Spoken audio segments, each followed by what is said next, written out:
Bonjour à tous, bienvenue dans les locaux du Figaro. Nous sommes en direct pour une nouvelle édition du Big Bang de la santé, un événement que nous allons vivre en 3 étapes, un événement réalisé avec nos partenaires AXA, Intuitive, MSD, les acteurs de la French Care, l'EDEC et Medtronic. Et pour en savoir plus sur cette première phase du Big Bang de la santé, nous retrouvons tout de suite sa directrice éditoriale. Bonjour Marie Vizot. Bonjour Guillaume. Marie, dites-nous-en un peu plus sur ce premier événement. Alors Guillaume, déjà un plaisir aussi de vous retrouver pour ce Big Bang de la santé. Notre première demi-journée sera consacrée à la santé mentale. Alors je ne vais vous donner qu'une seule tendance pour que vous compreniez pourquoi nous nous sommes intéressés spécifiquement à ce sujet et pourquoi nous nous sommes dit qu'il fallait nous projeter dans ce sujet de société brûlant. Alors les hospitalisations pour automutilation et tentative de suicide des jeunes femmes de moins de 19 ans, eh bien, elles ont doublé entre 2012 et 2020 et elles ont de nouveau doublé, mais cette fois-ci en 2 ans seulement, entre 2020 et 2022. Alors évidemment, c'est le Covid qui laisse des traces. Nous en parlerons dans notre discussion aujourd'hui. Nous verrons aussi comment le tabou autour des questions de santé mentale se lève progressivement et comment cela doit continuer pour une meilleure prise en charge des patients. Aujourd'hui, en France, il y a 13 millions de personnes qui sont touchées par un trouble psychique invalidant. C'est évidemment un chiffre très important et qui l'est d'autant plus que les structures d'accueil elles manquent cruellement.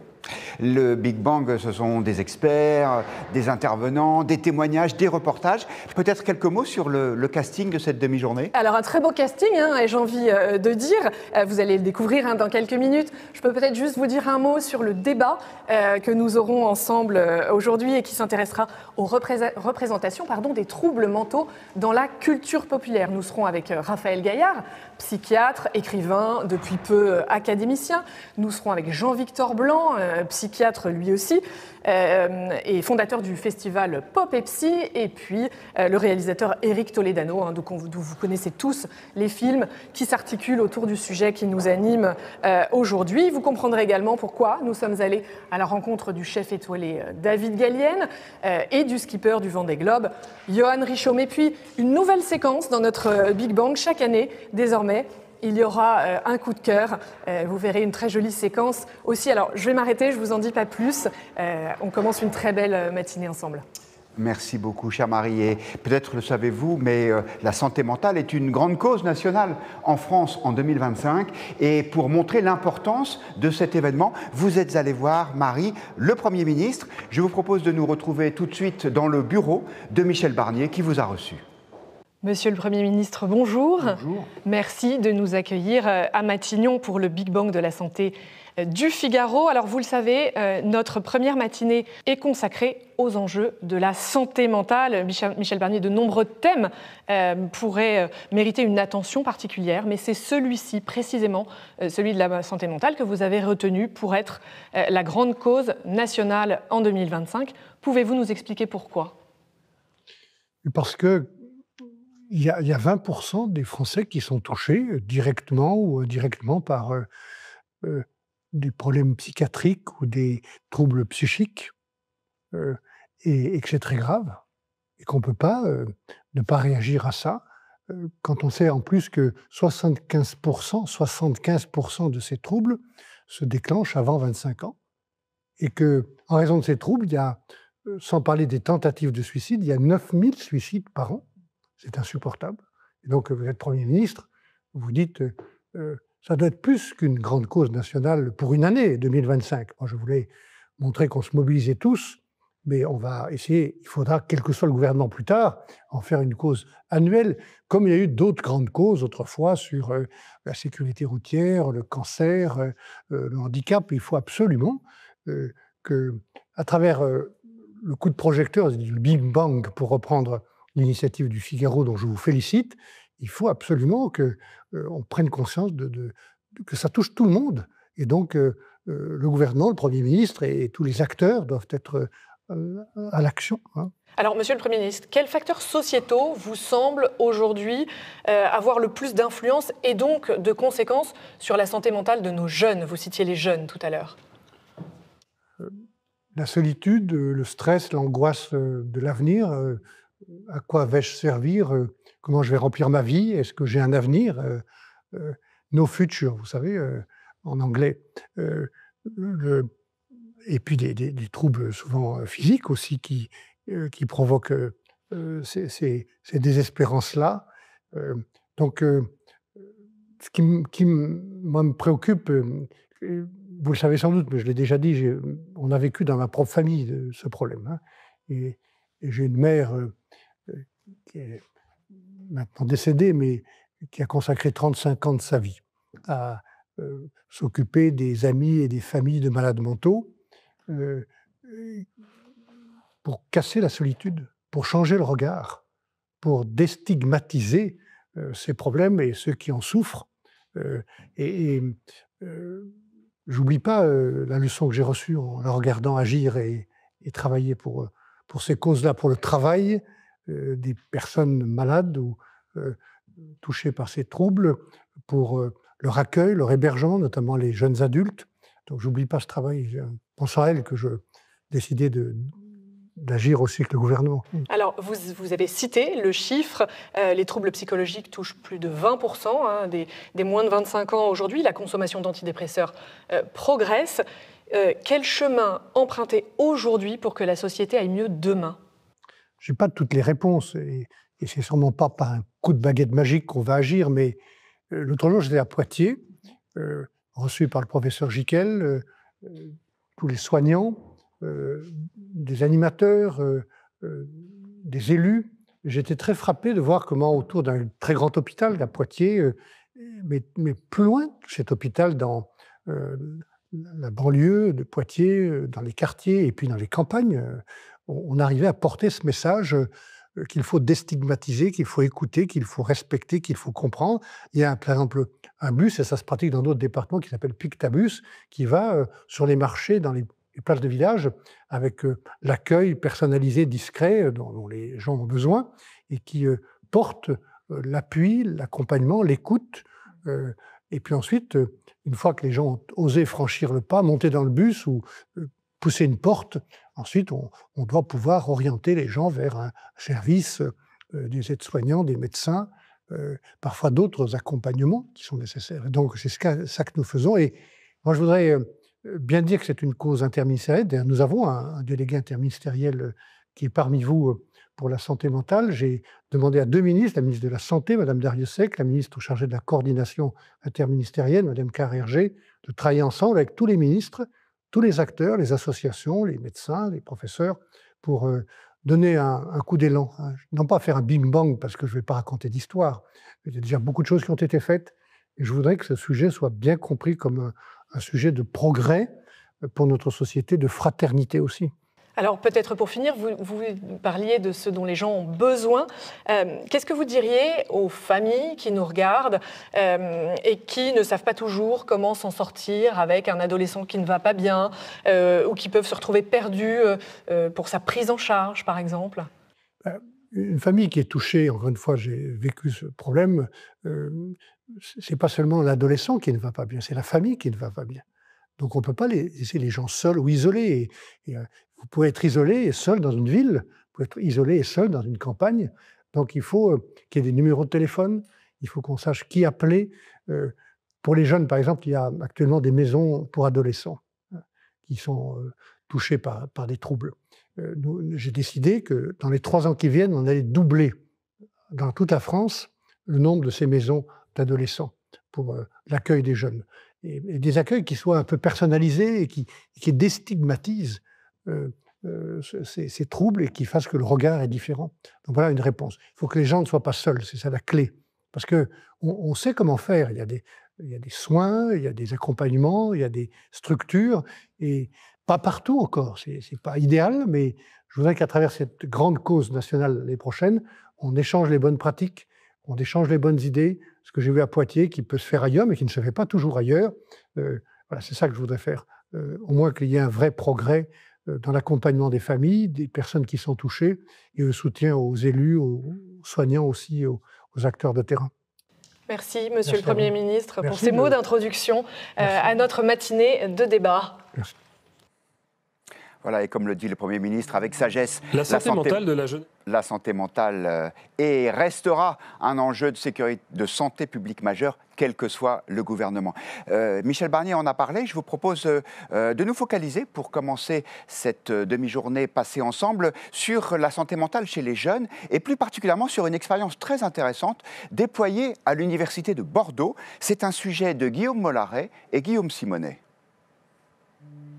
La santé mentale de la jeunesse française se dégrade. D'après une étude INSERM, 29% des étudiants de l'Université de Bordeaux ont déjà eu des pensées suicidaires. Une génération éco-anxieuse, accro aux réseaux sociaux, en quête d'identité, à un moment charnière de l'existence.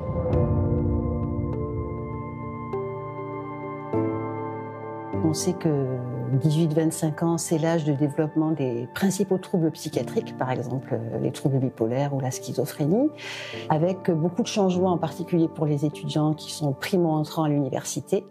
Donc les causes de ce mal-être, elles sont multiples. Elles dépendent d'abord des vulnérabilités de chacun, liées à l'enfance, à sa propre histoire, au contexte actuel de leurs études.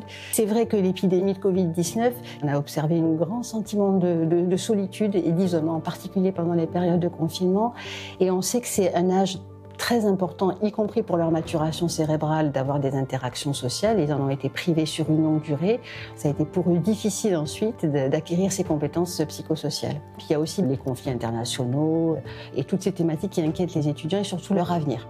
Et puis il existe finalement très peu de prévention de santé mentale pour les jeunes adultes. Une de nos priorités, c'est de co-construire avec eux nos dispositifs pour mieux identifier leurs besoins de prévention et surtout mieux y répondre. Donc on est tout à fait optimiste dans la capacité des jeunes adultes à prendre en main leur propre santé, et notamment leur santé mentale, et on travaille main dans la main pour leur proposer des dispositifs pour améliorer leur santé psychique. À l'Université de Bordeaux, par exemple, l'établissement a décidé de ne plus subir, mais d'agir, en créant une formation aux soins de premier secours en santé mentale. Cette formation, elle a été créée en Australie au début des années 2000 et en France, notamment suite à la crise Covid, on s'est rendu compte qu'il y avait davantage de problèmes de santé mentale, notamment chez les jeunes. Le contenu de la formation, ça va être les différents troubles de santé mentale, connaître les signes et les symptômes, les interventions efficaces et ensuite d'utiliser un plan d'action pour savoir comment intervenir auprès d'une personne qui souffre de troubles de santé mentale ou qui est en situation de crise. La santé mentale, je trouve que c'est quelque chose d'important. Dans cette formation, je recherche des façons d'aborder le sujet pour que ce soit le plus doux possible, on va dire, et de rediriger vers les bonnes personnes pour faire les choses au mieux possible, quoi. J'ai suivi cette formation plutôt pour venir en aide à des amis, à des proches qui ont déjà connu ces situations et pendant lesquelles je me suis senti vraiment impuissant. J'ai trouvé sympa le fait qu'on se mette vraiment dans un cadre de proximité où les gens vont pouvoir venir se confier sur leur expérience. Personnellement, j'ai déjà un suivi psychologique. Du coup, j'ai déjà appris pour moi-même à repérer les signes de quand je vais pas très bien, etc. Donc c'est plus pour les autres et pour accompagner les autres que cette formation va être utile pour moi, je pense.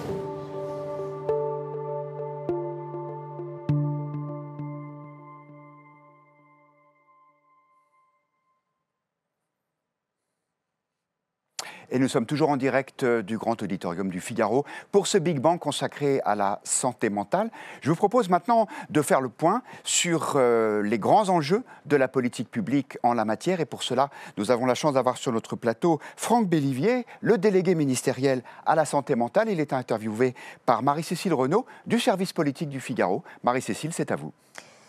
Bonjour Franck Bellivier. Donc, bonjour. Vous êtes médecin, chercheur, psychiatre à l'hôpital Saint-Louis-Lariboisière et vous êtes délégué ministériel à la santé mentale depuis 5 ans. À ce titre, vous êtes chargé de mettre en œuvre la feuille de route du gouvernement santé mentale et psychiatrie. Alors, le Premier ministre l'a dit, un Français sur 5 est touché par une question de santé mentale. Ces maladies affectent tous les âges et tous les milieux sociaux, mais les chiffres montrent que les jeunes sont particulièrement affectés, notamment depuis le Covid. Alors, expliquez-nous, de quoi souffrent-ils et pourquoi sont-ils plus touchés que les autres ?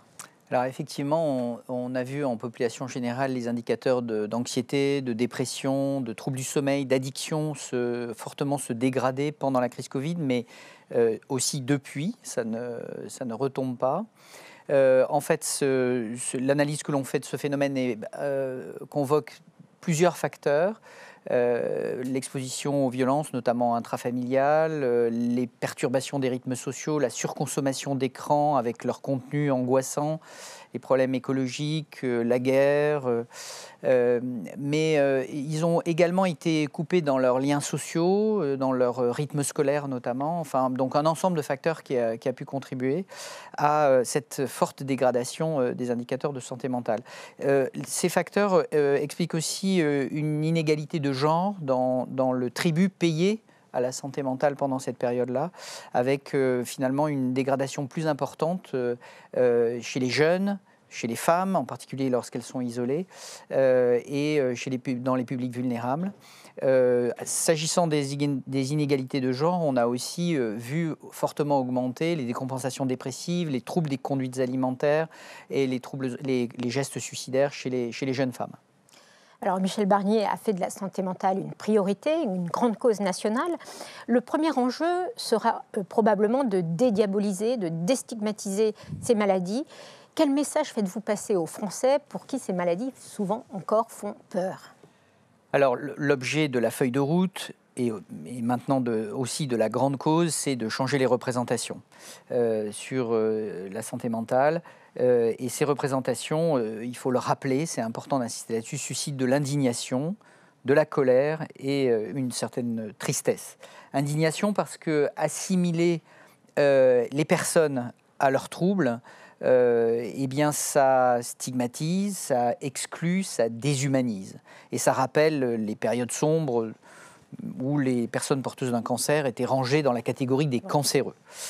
Ça suscite de la colère parce que c'est faux. Les représentations que l'on a des troubles psychiques sont fausses. Ce sont des pathologies qui sont souvent perçues comme chroniques, incurables, inexorables, alors qu'en fait les données de la science nous disent qu'un rétablissement est possible. Et c'est d'ailleurs ça qui est promu dans la feuille de route gouvernementale depuis 2018. C'est aussi des pathologies qui sont associées à une notion de dangerosité. Oui, les faits divers le soulignent souvent. Là aussi, c'est statistiquement faux. Les personnes porteuses d'une pathologie psychique sont beaucoup plus souvent victimes de violences que autrices. Et les statistiques, c'est important que vous nous le disiez. Les statistiques nous disent qu'une très large minorité, une toute petite minorité d'actes médico-légaux pénalement répréhensibles sont commis par des personnes porteuses d'une pathologie psychique et au contraire une très grande majorité par des personnes indemnes de troubles psychiques. Alors, le deuxième enjeu sera probablement celui de la prévention, du repérage précoce des troubles et de l'amélioration des parcours de soins. Comment est-ce que vous allez vous y prendre ? Alors le Premier ministre en a parlé, mais c'est important de le rappeler. La priorité, c'était déjà inscrit dans la feuille de route, dans le volet prévention de la feuille de route, mais ça va être encore accentué dans le cadre de la grande cause, une priorité aux stratégies de prévention qui visent à agir sur les déterminants de la santé mentale d'une population, la lutte contre les violences en général, une promotion du lien social, la lutte contre la solitude, contre les addictions, mais aussi les autres déterminants de la santé mentale, c'est le logement, l'accès à la culture et au sport. Et là, on voit, ça a été assumé dès le début, dès le lancement de cette grande cause, la nécessité de déployer des stratégies multisectorielles qui mobilisent les élus locaux, qui mobilisent les autres ministères, puisque finalement, ces autres secteurs ont aussi à leur main des actions sur les déterminants de santé mentale. Ceci est vrai en population, les déterminants de la santé mentale d'une population générale, mais c'est aussi vrai pour la continuité des parcours des personnes qui ont une pathologie psychique. Ce rétablissement, il est en lien avec les soins, bien entendu, mais pas seulement. Les autres composantes de ces parcours, ces autres secteurs qui sont convoqués au chevet de ces parcours en santé mentale, le logement, les loisirs, le lien social, la lutte contre la solitude, sont aussi des déterminants de la continuité de parcours des malades. Alors, tout cela, ce sont des moyens financiers. La santé mentale, ça représente déjà 25 milliards d'euros de dépenses pour la sécurité sociale chaque année. C'est le premier poste de dépenses devant les cancers et les maladies cardiovasculaires. Alors, dans une période de tension budgétaire que chacun connaît, aurez-vous les moyens de vos ambitions ? Alors, le retard d'investissement, il est vrai pour l'ensemble du système de soins. particulièrement pour la psychiatrie, et le rattrapage de ce retard suivra ce qu'autorisent les finances publiques année après année. Mais s'agissant de la psychiatrie, il faut noter depuis le lancement de cette feuille de route en 2018 un engagement politique et financier qui est tout à fait inédit. La feuille de route dans son déploiement entre 2019 et 2026, ce sera 3,9 milliards de mesures supplémentaires et donc qui visent à corriger ce retard. Et puis les établissements autorisés en psychiatrie ont vu leur budget augmenter de 32% entre 2020 et 2023. Il faut poursuivre cet effort et on verra ce que les finances publiques autorisent année après année. Aujourd'hui, le problème, c'est surtout un problème de ressources humaines. Et la démographie médicale, la démographie soignante est très pénalisante. Et donc, les progrès vont venir aussi de l'actualisation de nos organisations pour mieux couvrir les besoins qui ont considérablement augmenté. Vous parlez de l'organisation du système de soins. On dénonce souvent l'engorgement des structures publiques d'accueil, le manque de place, le fait qu'il y ait 2 fois moins de lits en psychiatrie aujourd'hui qu'en 1975. J'ai envie de vous demander, est-ce que l'ambulatoire, la téléconsultation, de nouvelles thérapeutiques peuvent permettre d'améliorer l'accès aux soins, gagner en efficience? Alors, c'est précisément l'actualisation de ces organisations soignantes dont il est question. Aujourd'hui, les données de la science, les données probantes nous disent que ce qui est préconisé, c'est plutôt des hospitalisations courtes. Et c'est d'ailleurs la demande des patients, la demande des familles, avec une priorité qui est donnée aux dispositifs d'alternatives au recours à l'hospitalisation, les équipes de crise, les centres de crise, les équipes mobiles, les équipes qui s'organisent pour faire du suivi intensif, ce qui permet d'éviter des hospitalisations. Le soutien aux proches est également un volet important de la prévention des hospitalisations. La mobilisation du savoir expérientiel, de la pérédance, on sait que ça contribue aussi au recours à l'hospitalisation. Et puis plus généralement, ces stratégies de prise en charge orientées rétablissement, la réhabilitation psychosociale, qui est promue dans le cadre de cette feuille de route, sont des éléments importants pour ne pas engorger trop l'hôpital, puisque ce n'est évidemment pas la seule réponse. Après, il y a des mesures spécifiques. Juste rappeler que 20% des journées d'hospitalisation sont occupées par des patients hospitalisés depuis plus de 9 mois. Et ces patients-là doivent faire l'objet d'un travail spécifique, de stratégies spécifiques pour que des alternatives à leur hospitalisation puissent leur être trouvées. Alors, on parle souvent ici au Figaro des déserts médicaux. En santé mentale, c'est encore plus vrai. Il y a de très fortes disparités entre les départements. Le nombre de psychiatres par habitant varie de 1 à 40 selon les territoires. Comment répondre à cette inégalité d'accès aux soins? Alors, premièrement, le différentiel de 1 à 40 concerne la psychiatrie libérale. De ville, on n'observe pas la même hétérogénéité concernant l'offre publique. Juste rappeler sur les déserts médicaux que le premier désert médical de France, il est à nos portes. C'est le 93. Oui, souvent c'est méconnu, on pense aux campagnes. Mais... Et donc, pour moi, ces inégalités territoriales, les réponses à apporter sont liées à restaurer l'attractivité de ces métiers. Et le premier facteur d'attractivité pour les soignants, pour traiter ce désamour des soignants pour l'hôpital public, pour les soins psychiatriques des établissements, eh bien c'est la qualité des soins. Donc il faut œuvrer de manière très active sur la qualité des soins et sur l'organisation des soins. Ensuite, on l'a dit, il y a des réponses qui peuvent être apportées par la politique de la ville, par les conseils départementaux. On l'a vu pour la santé primaire avec l'appui des collectivités locales aux structures d'exercice pluriprofessionnel, maisons de santé pluriprofessionnelles ou centres de santé. Et je pense que là encore, les collectifs territoriaux doivent trouver des organisations qui permettent d'améliorer cette attractivité. C'est l'objectif qui est visé dans les projets territoriaux de santé mentale. La gradation des soins est un élément important aussi. Tout ne doit pas converger vers la psychiatrie.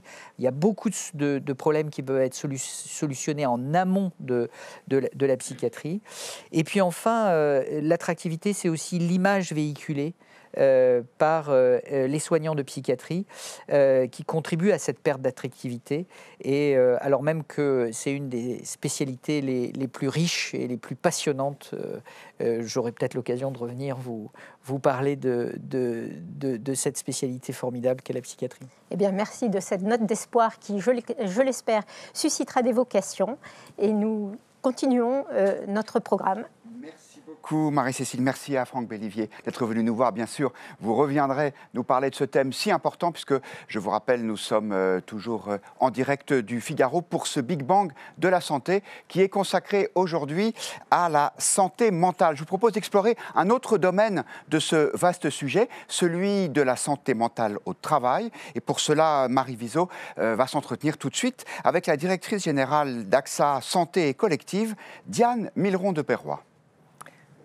Merci Guillaume et bonjour Diane Milleron de Perroy, bienvenue dans les locaux du Figaro. Vous êtes, je le rappelle, Guillaume vient de le dire, directrice générale d'AXA Santé et Collective, et vous avez entre les mains de précieuses données chiffrées sur le sujet qui nous anime aujourd'hui, qui est la santé mentale, dont nous allons pouvoir discuter ensemble. Alors depuis 4 ans, dans le cadre de votre rapport, le Mind Health Report, AXA interroge 16 000 personnes à travers le monde, sur tous les continents, sur l'état de leur santé mentale. Ce qu'on voudrait savoir avec vous aujourd'hui, c'est ce qui ressort de la dernière étude. Alors, c'est une enquête déclarative de salariés qui se trouvent dans des pays occidentaux, qu'on soit aux États-Unis, qu'on soit en Europe ou qu'on soit en Asie, mais des pays occidentalisés. Et ce qu'il se passe, c'est qu'en fait, ce sujet de santé mentale, on se rend compte qu'il est mondial, en tout cas par rapport à cette enquête, qui concerne donc une population active, dont 30% dit qu'elle vit avec des sujets de santé mentale, quels qu'ils soient. C'est beaucoup. C'est du déclaratif, c'est beaucoup. Et en même temps, à peu près un quart des salariés déclarent qu'ils se sont arrêtés au moins une fois dans le cadre d'un arrêt de travail. Donc c'est quelque chose de très important. Et en fait, ce que l'on regarde, c'est qu'on a créé un index sur la santé mentale, et cet index continue de se détériorer. Donc c'est un sujet à prendre vraiment au sérieux. Et peut-être que ce que je pourrais ajouter, c'est que c'est très variable selon les pays. Vous avez par exemple les États-Unis, la Suisse, vous avez 31% des répondants qui disent qu'ils se sentent bien dans leur vie active. Et puis, d'un autre côté, vous avez le Japon, par exemple, où 22% des personnes disent qu'ils se sentent véritablement affronter des sujets de santé mentale. Et quand vous regardez des moyennes mondiales, telles qu'elles ressortent, 22% versus 15%, par exemple, c'est juste très important. Voilà ce que donne cet enseignement. Et encore une fois, c'est du déclaratif. C'est du déclaratif, mais on se rend compte que finalement, la France n'est pas un cas à part dans les troubles de la santé mentale que l'on connaît actuellement. Alors, vous avez également dans votre Datascope, qui est un observatoire de la vie en entreprise, vous nous montrez que les troubles psychologiques ressortent comme la principale cause, et vous venez de nous le dire, des arrêts maladie de longue durée. Il y en a de plus en plus et donc ça coûte de plus en plus cher. Voilà, en tant qu'assureur, en fait, il est important de regarder ce qui est déclaré comme arrêt de travail, arrêt maladie. Et en fait, ce Datascope, c'est de la donnée, c'est pas du déclaratif, c'est 400 millions de données par mois qui sont analysées, qui sont les salariés qui remontent avec une situation d'arrêt de travail. Et en fait, ce que nous voyons, en effet, c'est que les troubles, les risques psychosociaux, si je prends une terminologie du Code du travail, ou la santé mentale, qui est une terminologie plus généraliste, eh bien, remontent de plus en plus avec un absentéisme global de 4,2% qui est en voie d'aggravation. Et on n'a jamais retrouvé les niveaux pré-Covid de 2019, et en même temps, les troubles mentaux qui arrivent en première cause des arrêts de travail longs. Un arrêt de travail long, c'est plus de 2 mois d'arrêt de travail. Donc ça, c'est le premier sujet. Après, le deuxième sujet, c'est que ça touche encore plus les jeunes, et de plus en plus jeunes. Ça touche encore plus les femmes. Et alors, on a envie de vous demander, face à cette situation que vous nous décrivez, finalement, quel est le rôle de chacun ? Alors, on pourrait dire qu'il y a 2 personas. Le rôle des entreprises, vous savez que l'entreprise est responsable de la santé au travail, et c'est une responsabilité pénale. Et elle met en place des plans de prévention de façon à sensibiliser et protéger ses salariés. De la même façon, ce sont finalement les sujets de santé mentale, ce sont des sujets d'origine multifactorielle. Le salarié, quand il arrive au travail, il n'arrive pas sans sa santé. Oui. Et donc, ça veut dire que les collectifs au travail sont et doivent être sensibilisés à ces sujets-là. Ça, c'est l'employeur. Et il y a aussi beaucoup de dialogue social autour des sujets de qualité de vie et de conditions de travail. Et c'est la marque employeur que développe l'employeur.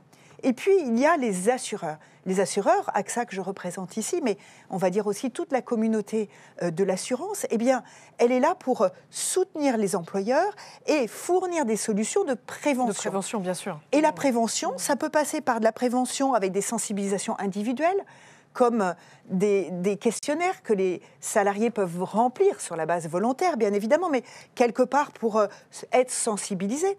Mais ça passe aussi beaucoup par des parcours de sensibilisation collectifs. Et les employeurs sont très demandeurs de parcours autour de, finalement, les signaux faibles de la santé mentale. Quel est-il ? Est-ce que je peux aussi détecter et aider mon voisin de bureau ? Oui, bien sûr. Donc, ça, c'est un premier sujet. Et nous développons ces parcours en lien, évidemment, avec le corps médical. Parcours de sensibilisation. Et puis, j'en rajouterai un autre qui est aussi véritablement très important, parce qu'un assureur, ça traite des risques. Les risques, on voit bien qu'il y a des risques géopolitiques, mais il y a aussi un risque qui tourne autour de l'éco-anxiété. Et de plus en plus, la thématique santé et évolution du climat, transition climatique, est une thématique sur laquelle nous pouvons investir. AXA investit, mais aussi les employeurs nous demandent d'engager un dialogue, que ce soit un dialogue avec les partenaires sociaux ou de sensibiliser leurs salariés sur ces sujets d'éco-anxiété et comment, du coup, les traiter, prendre du recul. Parce que déjà, prendre du recul, mieux comprendre, détecter, c'est déjà un premier pas dans le soin. Diane Milron de Perrois, merci pour cet éclairage spécifique sur la santé mentale au travail. Merci beaucoup. Merci à vous. Merci à toutes les deux et merci à vous de suivre en direct ce Big Bang du Figaro consacré aujourd'hui à la santé mentale. Je vous propose de continuer à explorer ce thème majeur. C'est l'heure de notre grand débat. Nous allons nous intéresser à la façon dont les troubles mentaux sont perçus par la société. Comment ils sont représentés dans la culture? Sont-ils encore tabous? C'est tout de suite l'objet de notre grand débat.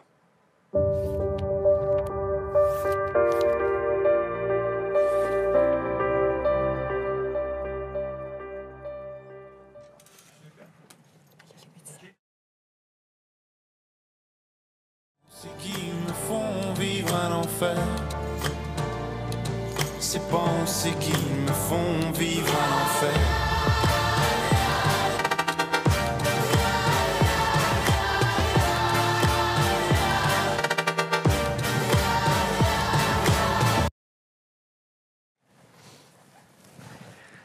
Bonjour à tous et merci d'être là pour notre grand débat de cette matinée. Alors, la schizophrénie touche 1% de la population générale, les troubles bipolaires 2%.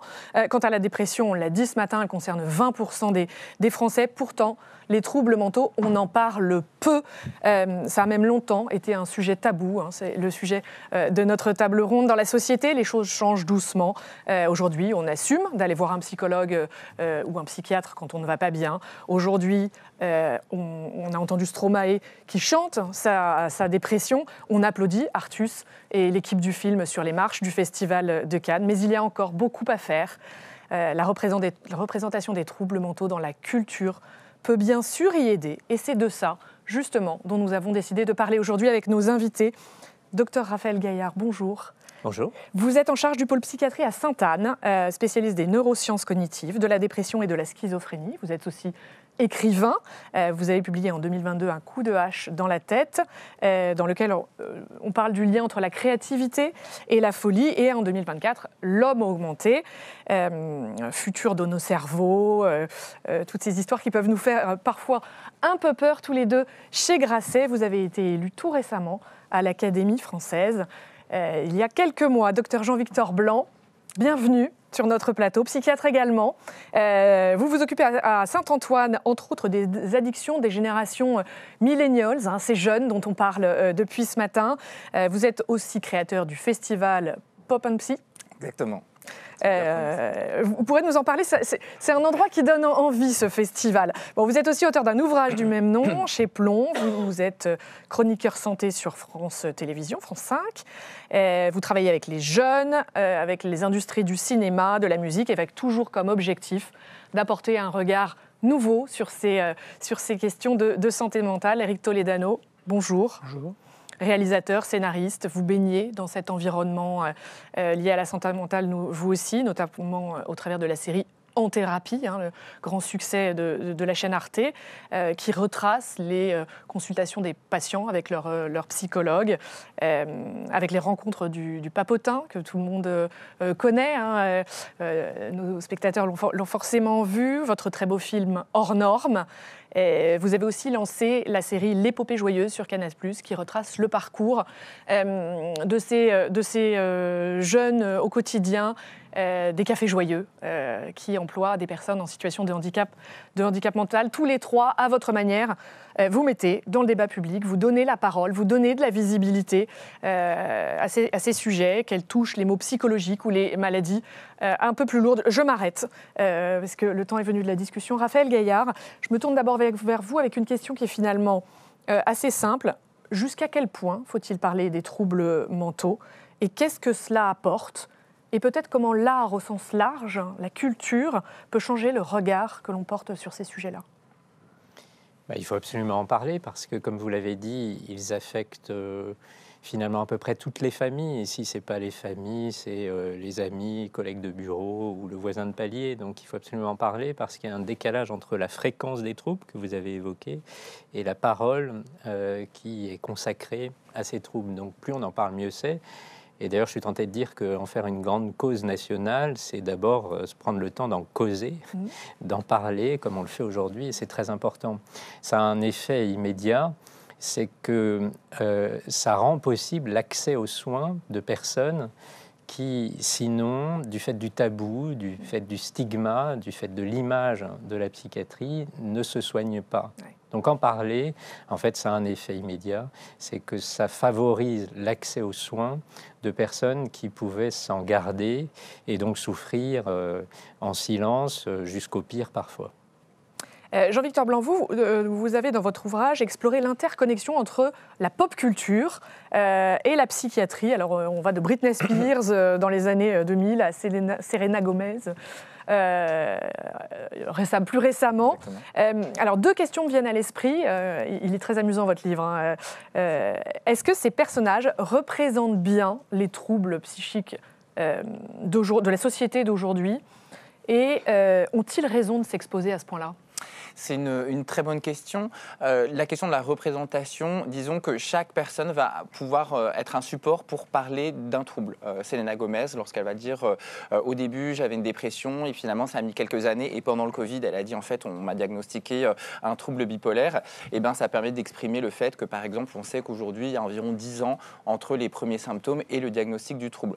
Donc c'est pas tellement de faire porter sur les célébrités ou sur la fiction, parce que la pop culture ça va être un peu l'interconnexion des deux justement, un devoir de se transformer en médecin. On n'attend pas de Selena Gomez qu'elle nous explique le trouble bipolaire en des termes médicaux. Néanmoins, moi ce que j'essaie de faire c'est d'assortir justement la visibilité massive de par exemple cette jeune actrice et chanteuse qui a longtemps été la personne la plus suivie au monde sur Instagram, pour finalement en parler pour le grand public en rendant ça accessible et aussi quelque part utiliser la forme d'exemplarité puisque à la fois ça va être effectivement une jeune femme concernée par un trouble psychique, également par une autre maladie, le lupus. Donc on voit que finalement il y a quelque chose de très décomplexé autour du rapport à la santé et en même temps c'est plein d'autres choses et ça c'est complètement contemporain. Ce n'est pas juste une personne concernée, c'est aussi une actrice qui a eu un prix pour son interprétation du dernier film de Jacques Audiard à Cannes, c'est aussi une businesswoman businesswoman qui a créé un empire, une marque de beauté dont une part des bénéfices va à des œuvres de charité. Et c'est aussi quelqu'un qui a produit une série qui a été un élément très marquant, la série Certain Reason Why sur Netflix. Donc voilà, l'idée c'est de montrer que les personnes concernées, comme tout le monde, ne se réduisent pas à leurs troubles et au contraire sont plutôt quelque chose qui peuvent donner de l'espoir. C'est très important de le redire. Je rebondis juste un instant sur Britney Spears, qui a été connue pour ses périodes psychiques un peu compliquées, qui la conduiront en 2007 à se raser le crâne en direct devant les paparazzi, un geste quand même très fort, qui a été hospitalisée sous contrainte, mise sous tutelle. Alors à l'époque, elle a une bande de fans qui se mobilisent pour elle et qui créent le hashtag Free Britney, tout ça est injuste. Aujourd'hui, le temps a passé, on comprend mieux les enjeux liés aux troubles mentaux. Est-ce que ces fameux fans réagiraient de la même manière ?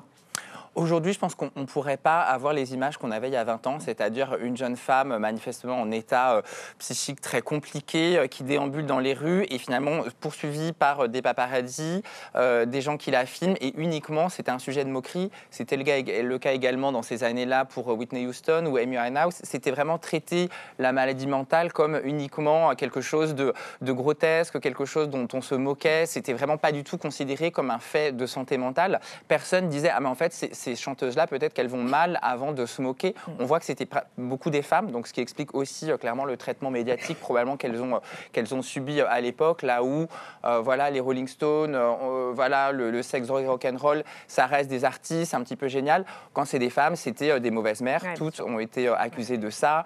C'était des femmes dangereuses, des femmes un peu dissidentes. Donc il y a vraiment ce mouvement qui, on le voit, même si c'est vieux et c'est pas si vieux que ça, Britney Spears, mais qu'on a complètement changé de regard et que les nouvelles générations de personnalités publiques, mais aussi de créateurs, de réalisateurs, etc., ont complètement intégré ces codes. Et ça, pour le coup, c'est, je trouve, très, très inspirant.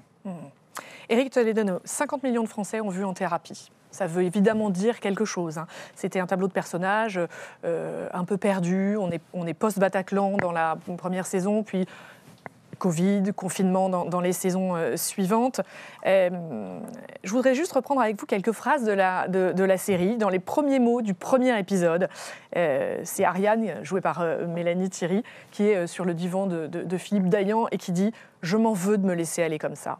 On a Adèle, qui est le policier de la BRI, qui était dans le Bataclan, qui dit « Vous êtes fous, vous voulez que j'en parle à mes supérieurs, mais ils vont me mettre en arrêt maladie. Et puis ma femme, si je lui en parle, elle ne comprendrait pas. » Et puis il y a Lydia, l'étudiante en architecture, qui dit « Les gens, ils viennent chez vous, dans votre divan, et puis ils sont là pour se laisser aller, pour pleurnicher sur leur vie. » Vous montrez ces gens qui vont mal à l'écran, mais vous montrez aussi qu'il existe un tabou, une résistance encore à aller voir son psy. Oui, je pense qu'on part du constat que dans une société où on ne veut pas se présenter, on ne veut pas montrer sa fragilité, on est en danger. Et donc cette série, elle a permis, comme Hors Normes, comme Les Papotins, de mettre en lumière la possibilité d'être fragile. Et c'est pas finalement pas si grave. Et puis, pour rebondir sur ce que vous disiez, de sortir des catégories qui enferment. Parce qu'on est dans des statistiques et on appelle les gens par des catégories, des dépressifs, des autistes, des personnes en situation de handicap. Mais à partir du moment où la fiction s'en mêle, elle subjectivise tout ça, elle singularise et d'un coup, on commence à mieux comprendre. C'est peut-être la part qui nous appartient de pouvoir connecter les gens par le côté subjectif et on peut s'investir avec eux, comprendre avec eux. Et la série En Thérapie a permis à beaucoup de gens de s'identifier à différents cas de fragilité et à se dire, comme le dit Dayan à un moment, et si vous étiez fragile, c'est pas si grave. Et il y en a même un qui dit je ne suis pas malade. Absolument. Comment vous expliquez que 50 millions de Français, alors vous l'avez dit, ils se retrouvent dans chacun des personnages, 50 millions de Français devant En Thérapie? On est à un moment un peu charnière de la société qui ne va pas bien. Oui, c'est toujours un peu, pas prétentieux, mais en tout cas complexe d'expliquer les succès, parce que par essence, ça ne s'explique pas, et tant mieux. Mais ce que nous, on a ressenti, et ça c'est plus subjectif avec Olivier, Nakache, avec qui je travaille, c'est qu'on était dans un moment de cacophonie, parce que justement, c'est sorti pendant le Covid, pendant le confinement, et qu'on entendait tellement de gens dire tellement de choses qu'on ne savait plus qui entendre, qui croire. La parole était confuse. Vraiment, la cacophonie, c'est le mot qui résume ça. Et puis, peut-être qu'à un moment, il y avait une parole d'écoute qui s'est imposée et qui a peut-être fait un petit effet thérapeutique lui-même. Les gens se sont identifiés à ça et ça s'était un peu plus calme. La société était bruyante, il y avait un vacarme. Et voilà, on l'a vu d'ailleurs, cette façon de gérer ces moments où on ne sait pas où on avance sont toujours complexes pour tout le monde. En un mot, votre regard à vous, en tant qu'artiste qui avait travaillé du coup avec le corps médical, votre regard à vous sur la psychothérapie, il a changé ? Forcément, parce qu'on a passé quand même presque 4 ans à parler avec des psys. Nous-mêmes, oui, ça a complètement modifié, parfois même un peu trop. Il a fallu redescendre, parfois même un peu trop. Alors, Jean-Victor Blanc, je reviens vers vous. Il y a un autre exemple qui m'a marqué dans votre ouvrage et qui continue un peu cette discussion qu'on a ensemble.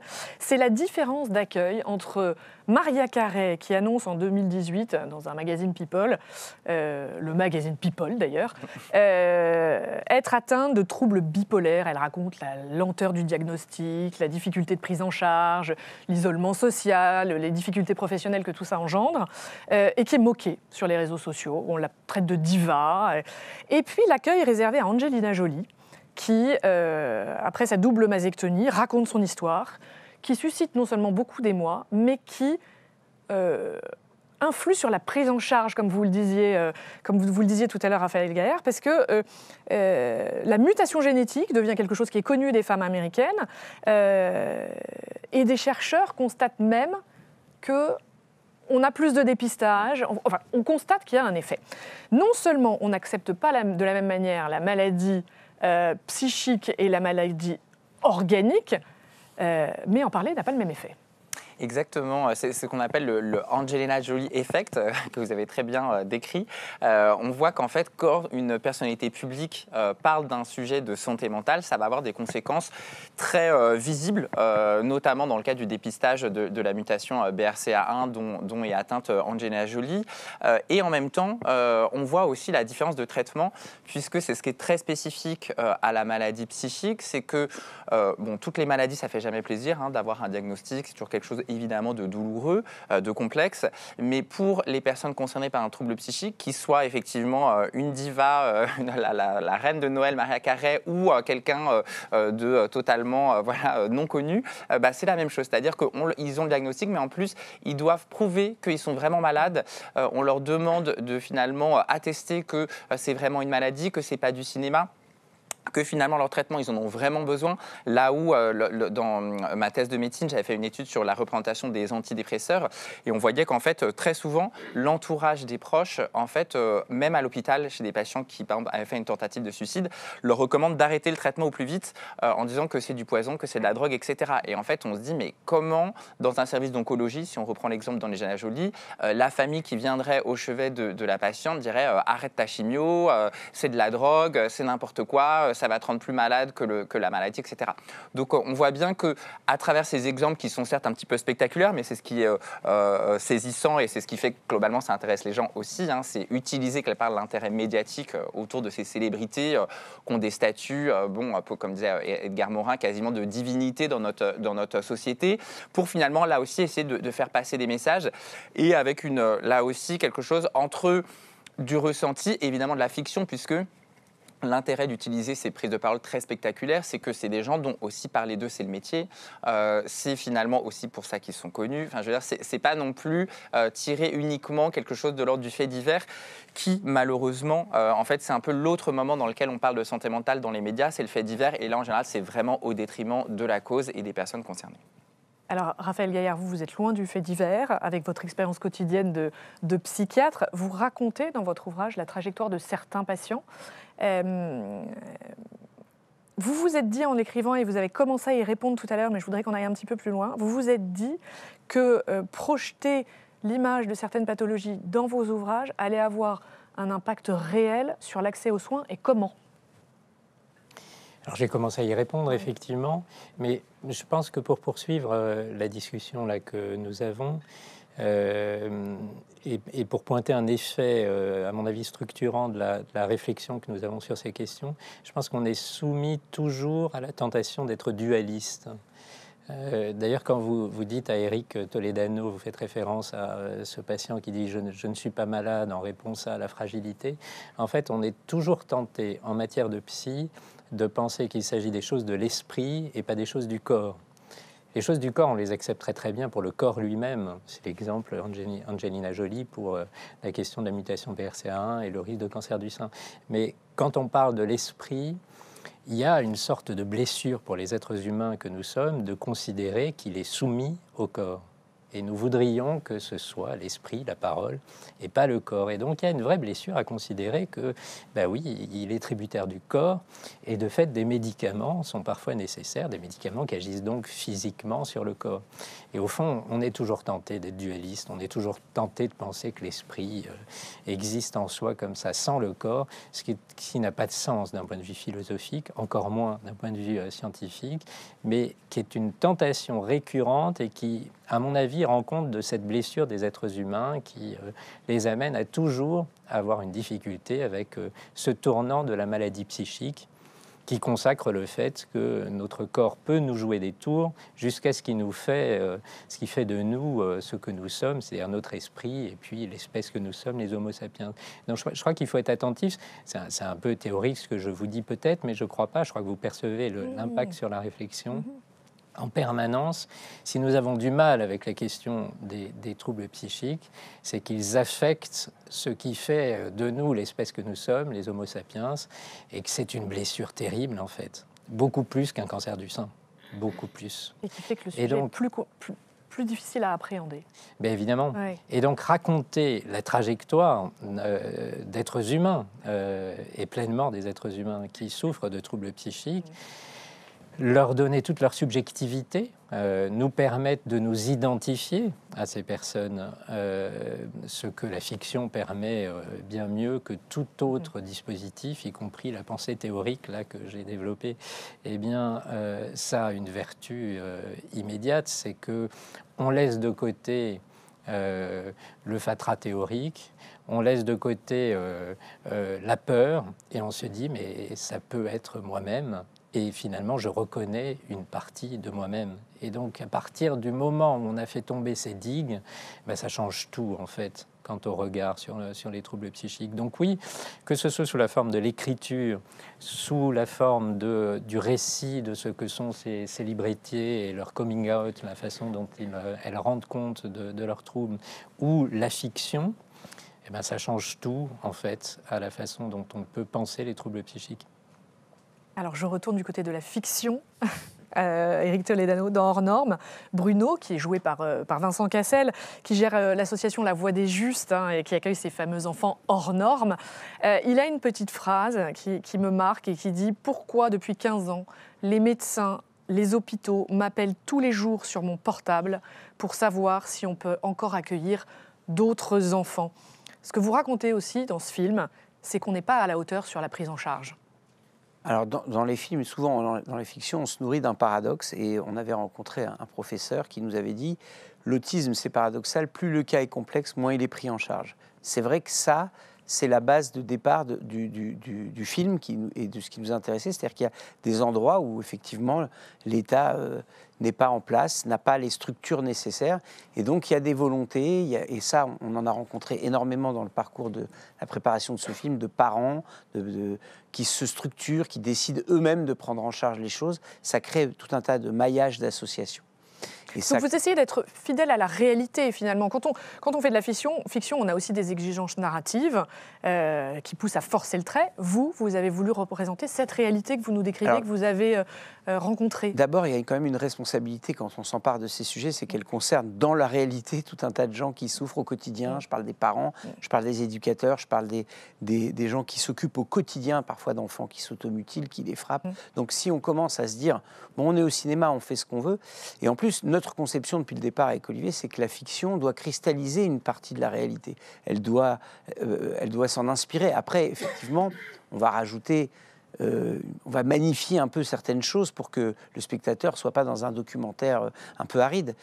Mais généralement, si on s'intéresse à un sujet, c'est parce que déjà, il comporte tout ce qui peut faire la narration et la fiction, quelque chose, un objet très intéressant de réflexion et de discussion autour de ce sujet. Donc oui, on fait de l'immersion, on observe la réalité et encore une fois, il y a une phrase que j'aime beaucoup qui dit que finalement, je crois que c'est Picasso qui dit l'art est un mensonge qui dit la vérité. On ment à tout le monde, mais au fond, on essaye quand même qu'il en sorte une certaine vérité. Est-ce que vous ne donnez pas à votre film, et finalement je reviens à ma question précédente, ce film qui a été diffusé à l'Assemblée nationale et à l'Élysée, un rôle de plaidoyer pour une meilleure prise en charge, pour un meilleur financement, des réformes en santé mentale, des places d'accueil il y a un combat derrière ce que vous diffusez au grand public. Nous, on dit une chose très simple. Quand vous faites un film, c'est au moins 3 ans de votre vie. Si quand vous voulez lever le matin, vous n'avez pas la motivation de l'amener au bout, donc effectivement, il y a l'envie que les gens aillent en salle et qu'ils passent un moment, mais il y a aussi l'envie qu'ils peut-être modifient leur regard, s'interrogent sur certains sujets. Et quand c'est le cas, je pense qu'on est effectivement très fiers et très heureux. Donc oui, c'est une forme de plaidoyer. En tout cas, on attire l'attention sur des sujets qui peut-être ne sont pas dans le quotidien des gens. Et c'est aussi une des vertus et des possibilités que le cinéma offre. Et on n'est bien pas les seuls à le faire, en tout cas. Et si ça arrive, comme je disais, jusqu'à l'Assemblée nationale et à l'Élysée, c'est très bien. Exactement. Alors, Raphaël Guerre, je reviens vers vous. En psychiatrie, 1/3 des postes de praticiens hospitaliers sont vacants, alors que le nombre de patients, lui, il a été augmenté par 2 ces 20 dernières années. On le sait, vous n'êtes pas de ceux qui se plaignent. Vous pensez que ça ne sert pas forcément à quelque chose, mais quand même, on a envie de vous poser la question, se donne-t-on les moyens aujourd'hui de faire face à la situation qui est celle que nous décrivons depuis ce matin ? Probablement pas. J'ai l'habitude de citer ce proverbe argentin qui dit que le bébé qui ne pleure pas ne mange pas, donc il faudrait se plaindre. Et de fait, les moyens ne sont pas du tout adéquats. Mais je crois que c'est beaucoup plus important de convaincre de l'importance de notre mission et à quel point elle est fascinante, elle est au cœur de l'humanité, plutôt que de toujours signaler ce qui ne fonctionne pas. Je pense que en fait, l'exercice des soins en psychiatrie, c'est absolument passionnant. Et on l'entend, y compris dans la description par la fiction. Au passage, je souscris tout à fait à la question du mensonge qui dit la vérité. Le mot même fiction, son étymologie, revient à façonner, donner forme. En fait, ça n'est pas seulement que la fiction capte ce qui se passe dans l'air du temps, le cristallise à un moment donné, elle crée réellement la façon dont on pense, la façon dont on est animé pour aller vers le réel et la réalité de notre quotidien. Donc moi je pense que oui, il y a des difficultés terribles dans les hôpitaux. En même temps, peut-être que les choses sont un petit peu en train de changer parce qu'il y a une prise de conscience du fait que la psychiatrie, ou en tout cas la santé mentale, c'est le risque systémique de nos sociétés aujourd'hui. Et cette prise de conscience passe beaucoup par la fiction, par d'autres choses que notre exercice au quotidien, parce qu'elle le cristallise à un moment donné et qu'elle permet d'en prendre réellement conscience. Donc je pense qu'il y a quelque chose qui change. La séquence des Jeux Olympiques de cet été, on est sur autre chose que le coming out, quoique, ou bien la fiction. On a entendu parler, les Jeux Olympiques, c'est quand même avant tout le corps. On a entendu parler de santé mentale pendant tout l'été. Donc il y a quelque chose qui change dans le rapport à la santé mentale, y compris, comme je disais tout à l'heure, quant à notre propension au dualisme. Jean-Victor Blanc, vous assumez une démarche militante, vous me l'avez dit, pour contourner l'inertie. Effectivement, l'idée aussi d'utiliser, on va dire, ces moyens de communication, d'utiliser la fiction et différents types, parce que ce qui est intéressant avec la pop culture, c'est que ça peut aller effectivement du sport, on l'a vu avec les prises de parole de Simone Biles, par exemple, cet été, au film de Lars von Trier avec Mélancolia, qui pour moi est un des films les plus justes pour comprendre ce que c'est que la dépression, vraiment pour quelqu'un qui justement a du mal à se dire « oh, c'est juste quelqu'un qui se plaint un peu ». Non, en fait, la dépression, c'est ça. Effectivement, la série En thérapie, qui a été à la fois une série, mais aussi un phénomène de société. Donc l'idée, c'est d'utiliser d'autres moyens que la communication, on va dire, uniquement scientifique, même si évidemment, il ne s'agit pas de l'abandonner, et à chaque fois, c'est de raccrocher finalement des éléments scientifiques et de la science à de la pop culture, parce que c'est vrai qu'étant praticien à l'hôpital public, à la PHP, je suis bien conscient de la difficulté déjà de l'exercice, du manque de moyens, mais qui vient aussi peut-être d'un manque d'attractivité. Donc l'idée, c'est aussi de donner envie à des futurs étudiants en médecine ou en santé à venir travailler en psychiatrie parce qu'on en a besoin et qu'on a un gros déficit, on le voit bien. souvent quand on me demande et dans les séries sur la psychiatrie, une série à l'hôpital, etc., il y en a assez peu. Et c'est vrai qu'on voit tout de suite un traitement de faveur entre Grey's Anatomy, Urgence. Enfin bon, les psychiatres en général sont plutôt mal servis, on va dire, toujours très loufoques. Enfin en tout cas, ils n'ont pas du tout le côté, pour le coup, glamour, on va dire, des chirurgiens où vraiment c'est Dieu le Père qui arrive et qui vraiment intervient et c'est vraiment l'avant-après. Bon, on voit que le psychiatre, alors certes, notre exercice est plus complexe peut-être, en tout cas sur du temps long, mais néanmoins complètement fascinant. Donc c'est vrai que cette idée, elle est vraiment venue de changer aussi et d'essayer de toucher finalement le grand public, avec effectivement une démarche militante qui est de se dire que probablement que c'est en faisant prendre conscience au grand public et aussi aux médias qui ont une influence certaine, mais aussi aux créateurs. Et donc c'est pour ça qu'on parle des industries du cinéma, de la musique, qui ont un vrai pouvoir aujourd'hui sur finalement déplacer le débat. On l'a très bien vu avec l'exemple du film Hors Normes. Donc pour finalement faire qu'ensuite le politique s'en saisisse, puisqu'on est malgré tout dépendant des décisions politiques pour l'avenir de la santé, quoi qu'il en soit. Alors peut-être pour finir, une question que j'ai envie de vous poser à tous les trois. Certaines maladies mentales plus sévères, entre guillemets, j'allais dire, que la dépression, et on peut penser à la schizophrénie ou aux troubles bipolaires, sont encore peu comprises, stigmatisées. Quelle approche sociétale, finalement, pourrait-on mettre en place et permettrait une intégration demain des personnes concernées dans un parcours de vie plus classique? Raphaël Gaillard. Je pense que tout ce qui met le doigt sur la santé mentale y contribuera. Peut-être qu'effectivement, il y a quelque chose de l'ordre de l'étrangeté qui suscite plus encore la peur dans la schizophrénie, alors que, comme vous l'avez rappelé, c'est 1% de la population générale, donc c'est extrêmement fréquent. Je pense qu'il y a plein de façons, y compris d'écrire des fictions autour de la schizophrénie, ça s'est fait d'ailleurs, et que là aussi ça va changer, et qu'on est en train d'avancer sur ce continent oublié, c'est une sorte d'Atlantide parfois, des troubles mentaux. Peut-être qu'on y va par des troubles qu'on se représente davantage, la dépression par exemple, ou les addictions, mais que clairement l'ensemble des troubles mentaux, l'ensemble des troubles psychiques, l'ensemble de la souffrance liée à la santé mentale, eh bien, à mon avis, non seulement est au cœur de la société, mais va devenir un sujet de préoccupation de tous nos contemporains. Et donc, j'ai pas de doute, en fait, que la fiction va gagner tout ce territoire. Une prochaine fiction sur le sujet, Éric Toledano? Un projet autour de la santé Un projet de mentale? continuer à parler de ça, oui, et ouais. surtout à cette interconnexion qu'il y a entre fiction et réalité, c'est très intéressant. Ouais. Je souscris également à ce que vous disiez, c'est-à-dire que les films proposent des images, des nouvelles images. Par exemple, on parlait des rencontres du Papotin, voir des journalistes atypiques venir poser des questions atypiques à des personnalités, qui sont souvent d'ailleurs au départ des artistes qui viennent leur tendre la main. D'ailleurs, ils les appellent leurs compagnons de route parce qu'ils ont beaucoup besoin des chansons, de leur cinéma, etc. Je pense que cette interpénétration entre les deux est très intéressante. Suite à Hors Normes, on a fait d'autres tournées, d'autres films. Beaucoup de gens venaient et disaient « Bon, je me cherchais, j'ai décidé de devenir éducateur ». Ce sont des nouvelles images qu'on propose. Et je pense qu'effectivement, comme le cinéma change, comme la fiction change, les séries, etc., on a tout le loisir d'aborder tout un tas de nouveaux sujets. Et ces sujets-là ont une espèce de connexion avec la réalité.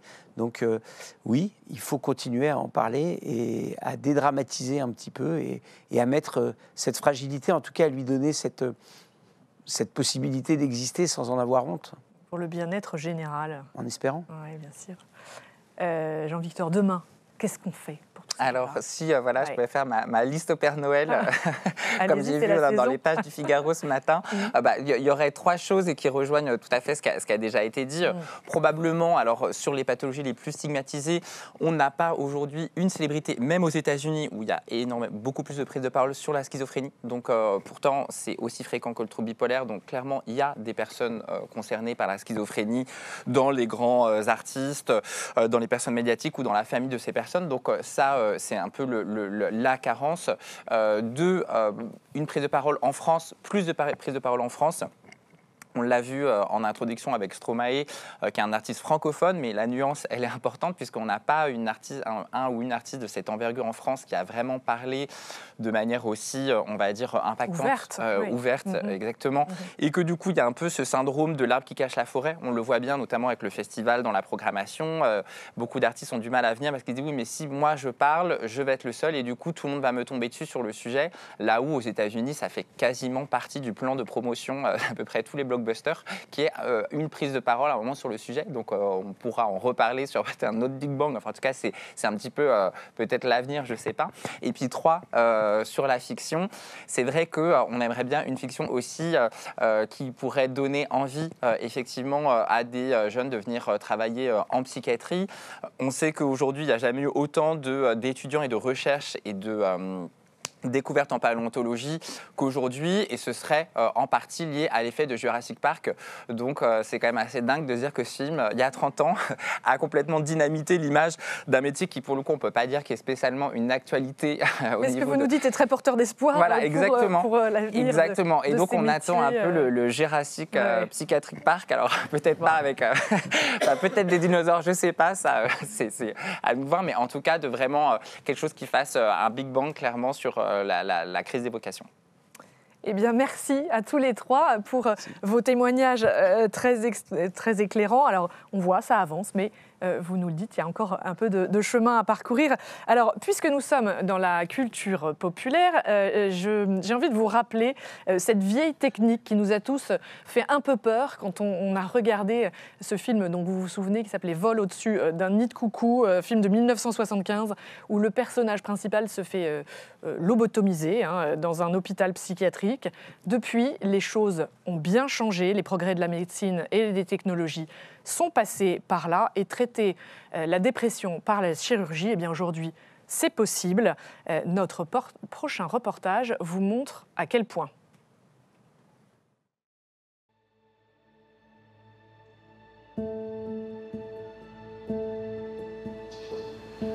Environ 20% des patients dépressifs sont résistants aux médicaments. Parmi eux, certains se voient proposer un traitement chirurgical, car c'est peu connu, mais on peut guérir de la dépression par la chirurgie.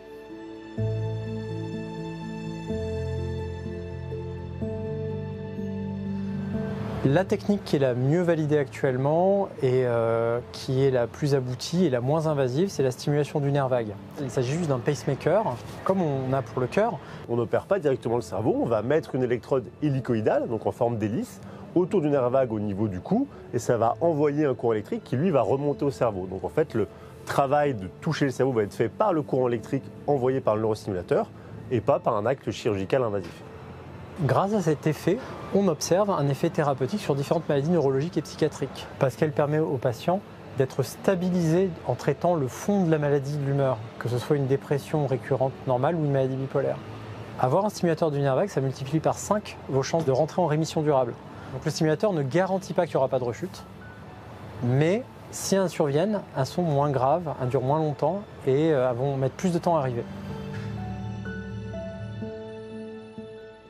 Soigner les maladies psychiatriques par la stimulation du nerf vague, la chose n'est pas nouvelle. Les premiers travaux remontent au XIXe siècle. Mais quand on touche au fonctionnement du cerveau, le questionnement éthique est permanent. C'est vrai que dans la culture populaire, la notion de stimuler électriquement le cerveau pour soigner une maladie psychiatrique a mauvaise presse. C'est lié probablement aux représentations dans les années 60 et 70 de ce qu'on appelle aujourd'hui l'électroconvulsivothérapie, qui est toujours d'ailleurs un traitement cardinal de la dépression aujourd'hui, mais qui à l'époque était fait dans des moins bonnes conditions de sécurité et de confort qu'aujourd'hui. En fait, on crée des lésions intracérébrales chez des patients. En fait, ils avaient à la fin 2 pathologies. On n'avait évidemment pas du tout guéri la maladie psychiatrique. Désormais, on fait vraiment une technique qui est beaucoup moins invasive, réversible, personnalisable, et où les risques pris pour le patient restent vraiment très faibles. Chez le patient psychiatrique, finalement, le patient, il va de lui-même comprendre le caractère nécessaire de cette chirurgie pour l'aider à aller mieux. Évidemment, on prend le patient à un moment où il est relativement stable dans sa pathologie psychiatrique pour qu'il soit à même de consentir. J'ai fait une grosse dépression en 1998, très profonde, je peux vous dire, plus envie de rien au fond du gouffre, vouloir dormir tout le temps, c'était terrible. Alors pendant 3-4 ans, on a voulu me traiter avec des médicaments chez différents médecins, aucun résultat. Aucun résultat, 3 ans d'enfer, 4 ans d'enfer. Et après, donc, j'ai eu la chance qu'on me demande si on voulait me poser une VNS. C'est stimulation du nerf vague. Je n'ai pas hésité. Moi, j'hésite pas. Moi, j'ai dit, je veux avancer et ouais, ça a changé ma vie. Faut pas avoir peur des mots. C'est très agréable de pouvoir profiter de cette technologie. Ça, c'est certain. Merci. Comme Louis, quelques dizaines de patients sont opérés chaque année en France. Le traitement chirurgical contre la dépression n'est pas encore pris en charge par la Sécurité sociale, mais une étude médico-économique financée par le ministère de la Santé est en cours.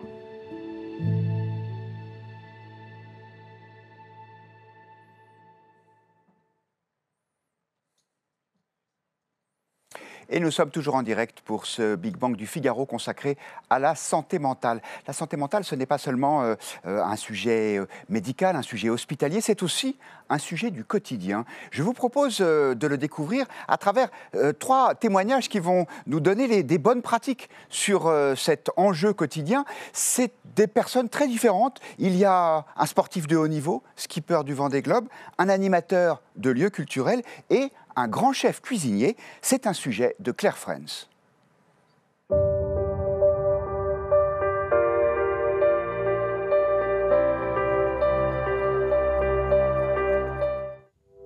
Le fait de se maintenir en forme physiquement, c'est aussi un échappatoire. Souvent, quand je rumine quelque chose ou que ça va pas, si je veux me faire 1 heure de sport, je sais pas pourquoi, ça débloque des idées, ça débloque un mood un peu différent et j'aborde les choses différemment. Donc ça a aussi un effet aérateur de l'esprit qui est assez bénéfique, je trouve.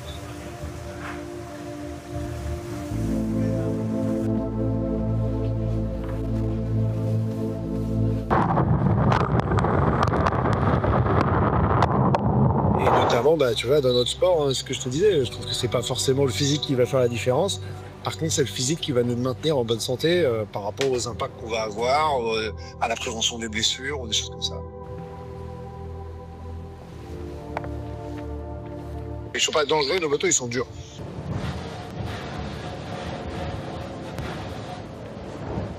La voile est un sport particulier par rapport à d'autres sports physiques, c'est qu'elle n'est pas trop physique. Et elle est très mentale. Ce qui est intéressant chez vous, c'est plus que le physique, c'est le mental. Nous, vu les conditions dans lesquelles on vit dans les bateaux, le stress que l'on a, le manque de sommeil, tout ça combiné fait que si mentalement tu craques, ça va pas le faire. Donc ça, c'est un aspect que l'on travaille énormément. En plus de, bah, tu vois, là pour le Vendée, la charge émotionnelle du départ qui est assez importante. Là, on sait que si on n'est pas bien préparé, bien câblé là-dessus, on peut flancher et on peut mettre longtemps à s'en remettre sur un départ de Vendée Globe.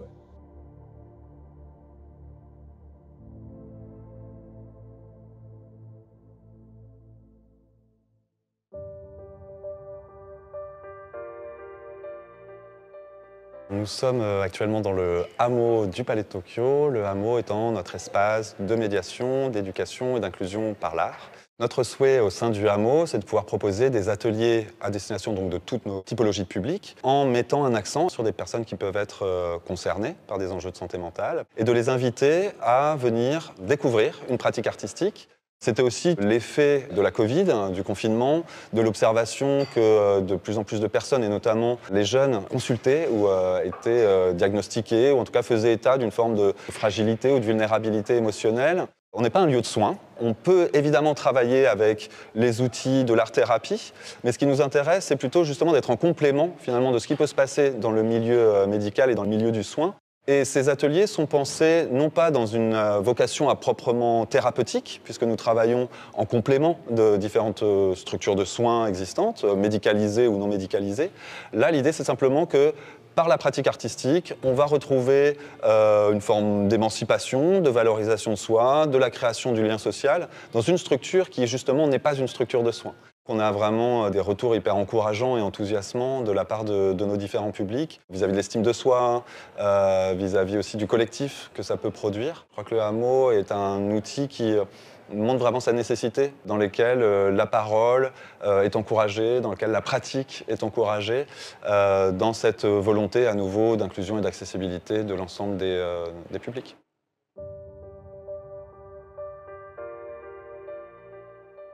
Pour moi, il y a un véritable enjeu sur la cuisine et la santé mentale, puisqu'on est ici dans mon restaurant étoilé à Giverny, au Jardin des Plumes. Je prône la cuisine du végétal. Pour moi, le végétal est quelque chose qui nous appelle et nous invite à la fois à la cuisine santé. Ici, on n'utilise que des produits locaux. Bien manger participe largement au métabolisme, à la manière dont on va réfléchir demain. Et pour être sain dans un corps sain, il faut manger sainement. En mangeant beaucoup plus de légumes, je trouve qu'on a une performance physique et psychologique beaucoup plus avancée, beaucoup plus développée. On se sent beaucoup plus en forme. Notre corps n'est pas fait pour recevoir non plus une alimentation complètement déséquilibrée. Et manger équilibré et de saison, eh bien, ça devrait faire partie de la vie de tous les jours. En fait, ce lien entre la cuisine et la santé mentale, ça fait partie de mon éducation, puisque j'ai grandi à la ferme. On a toujours mangé énormément de légumes, d'une part pour un souci économique aussi. Et c'est tout bonnement naturellement que j'ai aussi participé pendant la pandémie à nourrir les soignants, à leur donner une petite bouffée d'oxygène à travers la cuisine du végétal, tout en prouvant qu'on peut aussi, à travers le légume, manger bon et manger bien. Et j'accompagne aussi des restaurations plus collectives sur aussi la cuisine du soin dans les hôpitaux, dans les cliniques, justement à travers des recettes végétariennes et prouver aussi qu'on peut manger végétarien mais bien. Voilà, vous voyez, nous ne vous avions pas menti quand nous vous avions promis d'étudier la santé mentale sous toutes ses facettes. En préparant ce Big Bang, la rédaction a eu un coup de cœur et c'est ce coup de cœur que nous voudrions vous faire partager tout de suite. Il s'adresse au professeur Laurent Salomon, le créateur de la Fondation Lumière. Il s'entretient tout de suite avec Marie Viseau, la directrice éditoriale de ce Big Bang. Professeur Salomon, bonjour. Bonjour. Vous êtes gynécologue, obstétricien à l'hôpital Necker, spécialisé sur les complications des grossesses. Bienvenue sur notre plateau et bravo d'être le premier coup de cœur du Big Bang puisqu'il commence avec vous cette année. Nous lançons cette séquence.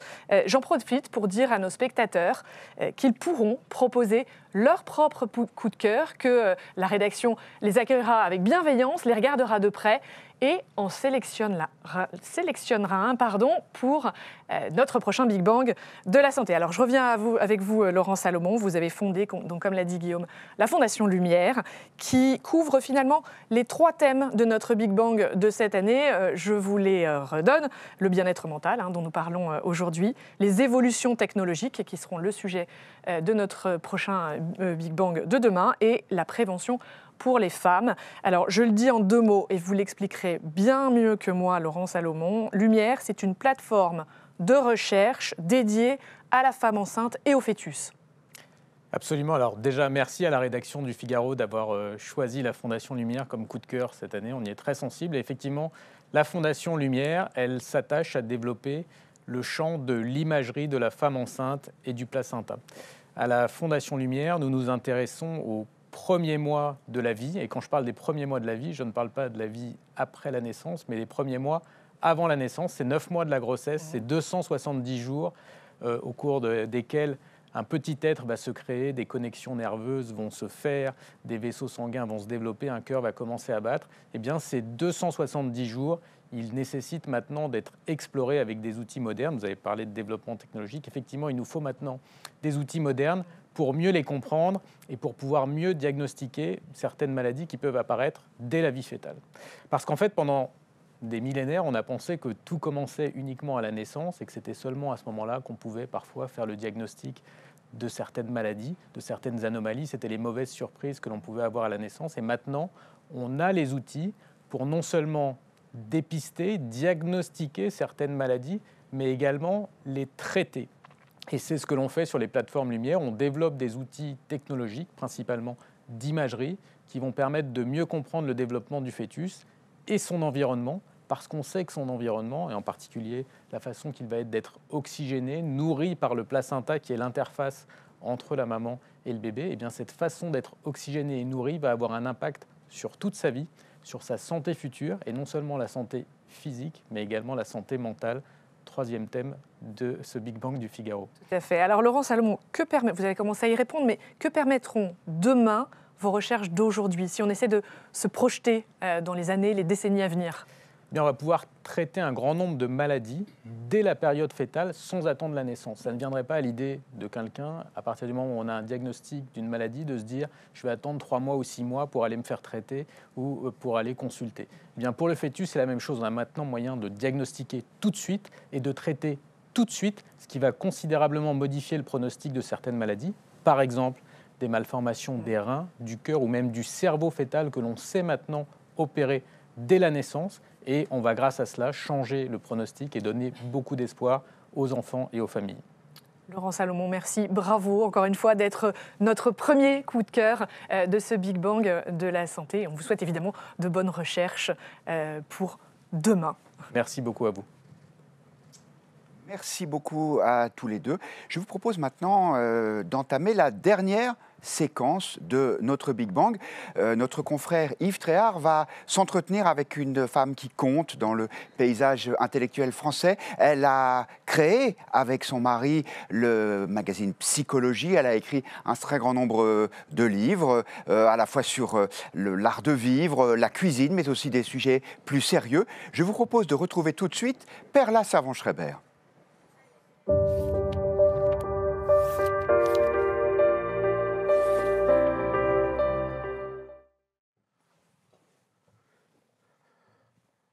Ici. Oui, bonjour.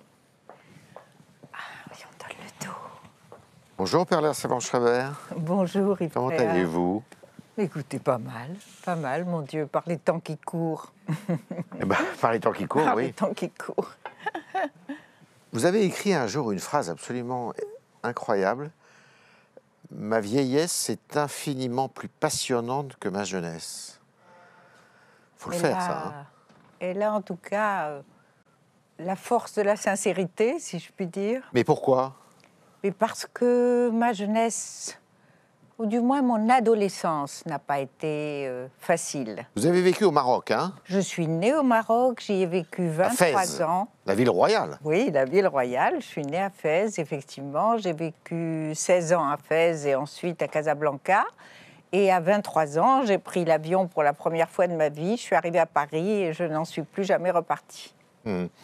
Et alors, pourquoi vous avez une enfance, une adolescence pas très heureuse, parce que vous dites difficile, mais plus vous avancez en âge, plus vous êtes heureuse? Oui, parce que plus je gagne en liberté. Le secret de la vieillesse, c'est la liberté. Le secret de la vieillesse, c'est la liberté, y compris quand on ne l'a pas pleinement vécu avant. La vieillesse vous donne de la liberté. Et alors, cette liberté, vous la consacrez à quoi? Eh bien, à ne pas arrêter, jamais. C'est une grande chance, bien sûr. J'ai conscience de ce privilège. J'ai la chance d'écrire, j'ai la chance de parler. Voilà, vous me faites l'amitié de me tendre un micro, j'arrive. Et l'écriture est quand même un vrai trésor. Voilà, en tout cas, à pratiquer. Ça a été votre vie, ça, l'écriture, hein? Oui, ça a été... Ça vous a entretenu mentalement, c'est ça? Ça m'a entretenu mentalement parce que écrire, ça veut dire lire beaucoup, bien sûr, d'abord. Ça veut dire aimer les autres, aimer les gens, s'y intéresser. Moi, je suis totalement une militante du lien et d'entretenir des liens, de créer des liens. C'est mon métier premier. C'est de faire se rencontrer les gens les uns avec les autres. Moi-même, on me fait ce cadeau. Après la mort de Jean-Louis... Était votre époux, votre mari? Jean-Louis était mon mari. Jean-Louis Savant-Schreiber. Oui, pendant 34 ans. 34 ans d'une vie magnifique, fusionnelle, voilà. Et puis la Covid est passée par là et je ne suis pas la seule. Alors justement, vous parlez de la Covid, vous parlez du lien. Le mal du siècle ou le mal de l'époque, c'est l'isolement? C'est l'isolement. À mon humble avis, hein, mon humble avis. L'isolement touche, hélas, non seulement les vieux, et particulièrement, mais depuis quelque temps les jeunes, ce qui est incompréhensible et ce qui est totalement nouveau. Alors les jeunes sont isolés, la Covid nous a évidemment mis tout ça en exergue, comme beaucoup d'autres comportements sociaux, bien sûr, mais évidemment la Covid a aggravé la situation. Comme les vieux, il manque pour beaucoup d'entre eux de moyens financiers, mais eux sont isolés. Plus même, semble-t-il. Beaucoup plus, ce qui est quand même scandaleux. Enfin, parce que finalement, vous êtes d'accord avec ça que notre économie, les économies riches et occidentales, se sont beaucoup penchées justement sur la vieillesse, parce qu'on vit plus vieux, parce que la médecine a fait des progrès, et donc aujourd'hui, on porte peut-être davantage d'intérêt, ou on a porté davantage d'intérêt aux anciens qu'aux plus jeunes, qui ont eu, eux, beaucoup de mal, qui ont parfois beaucoup de mal à rentrer dans la vie active, à trouver un travail, à fonder une famille, à trouver un logement, gagner de l'argent. À trouver un logement, à trouver une compagne, à trouver un compagnon. Il faut dire que comment dirais-je, le numérique isole de manière incroyable, accélérée. Oui. Accélérée. Et vous, ça, les réseaux... Alors qu'on est censé développer du lien, mais du lien numérique, ça n'est pas être en présence d'une autre personne. Ben oui, mais alors il y a des contradictions quand même, parce que vous prenez des réseaux sociaux, vous apercevez qu'il y a des manifestations spontanées, elles sont rendues possibles parce qu'il y a des réseaux sociaux et parce que les gens communiquent. Oui, mais il y a comme de ça. tout. Donc il y a aussi de la communication quand même. Il y a aussi pas uniquement de l'isolement. Bien sûr, il y a aussi de la communication, mais nous sommes en train de... On a d'abord mis évidemment en avant et en exergue la communication et le lien, mais on est en train de se rendre compte qu'en même temps, on se rend compte que ça isole. Ouais. Ça isole parce que les gens, les jeunes surtout, mais pas que, passent leur temps devant cet écran. Et quand vous êtes devant votre écran, vous n'êtes pas en compagnie de quelqu'un. Oui. Donc ça, c'est une très grande différence avec ma jeunesse, à moi. Dans votre génération, il n'y avait pas effectivement cela. Vous utilisez aujourd'hui les réseaux sociaux ou pas? Pas du tout. Vous êtes sur aucun réseau social? Je suis sur Instagram, mais j'ai la chance d'avoir quelqu'un qui s'occupe de ça. Oui. C'est pour votre communication professionnelle, enfin. Oui, uniquement bien sûr professionnelle, mais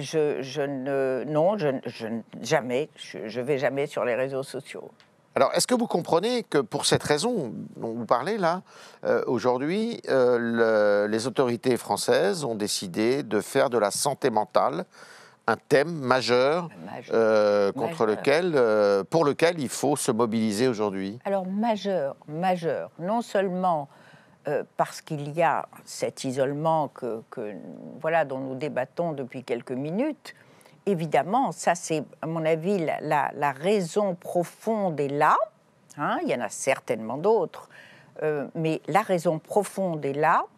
Et il y a lieu aujourd'hui, je crois, de s'armer vraiment de plus en plus pour pouvoir aller mieux malgré tout. Malgré tout. Et pour ça, nous savons qu'il y a des moyens aujourd'hui... Alors c'est quoi les armes dont vous parlez? Je crois que c'est non seulement celui de veiller à entretenir du lien réel, en présence, non seulement celui-là, mais il me semble qu'il y a aussi le fait de pouvoir muscler son mental, j'ai envie de dire. Comment est-ce qu'on peut muscler son mental?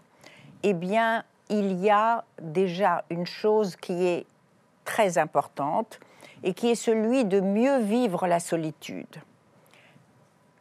Il y a un psychologue qui s'appelle Cystel Miaille, ne me demandez pas comment ça s'écrit. Il est quoi, d'origine japonaise? Non, il est d'origine roumaine. Il est d'origine roumaine. Et Cystel Miaille a mis à jour une notion extrêmement importante et très simple, qui est la notion de flux. En anglais, c'est flow. C'est quoi un flux? Un flux, c'est un moment de plénitude corporelle et mentale que nous avons chacun d'entre nous, évidemment, comme trésor dans notre vie, mais il s'agit de s'y pencher et de le développer. C'est quoi? C'est que nous ayons, pour chacun d'entre nous, une activité qui puisse vous faire perdre et la notion du temps et la notion de fatigue. D'accord. Il y a des choses que l'on fait avec un tel cœur, un tel investissement de soi, que l'on ne sent plus le temps passer. Moi, par exemple, j'ai la chance de faire la cuisine.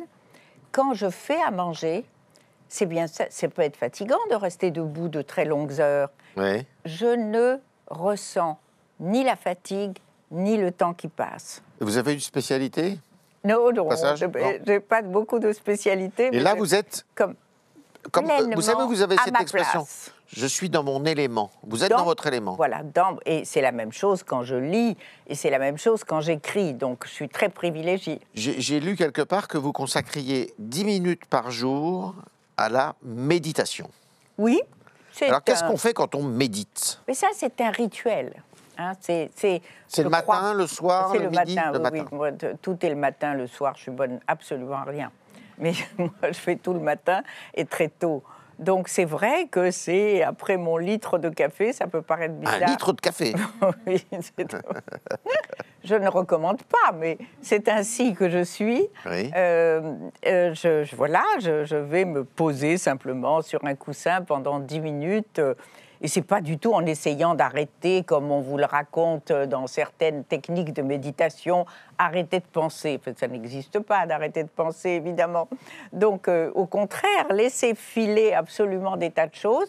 Et quand je me lève de ma méditation, il arrive, d'avoir une idée nouvelle. Parce qu'il y a probablement des choses qui ont circulé dans ma tête et qui ont branché. Vous savez ce que c'est? Quand tout d'un coup, vous faites le lien entre une chose que vous avez lue et une chose que vous avez vue ou quelque chose comme ça, et paf, il y a une idée qui gicle. Mais cette idée nouvelle, c'est une idée que vous pouvez mettre en application. C'est pas une idée abstraite, c'est une idée... Non. Tiens, je vais faire ça, c'est ça? Oui. C'est... Moi, je fais une newsletter qui paraît tous les dimanches, qui s'appelle Good Morning Perla. Et cette évidemment totalement gratuite. Enfin, c'est un exercice. D'accès gratuit. Oui, bien sûr, c'est un exercice auquel je m'astreins depuis 2 ans.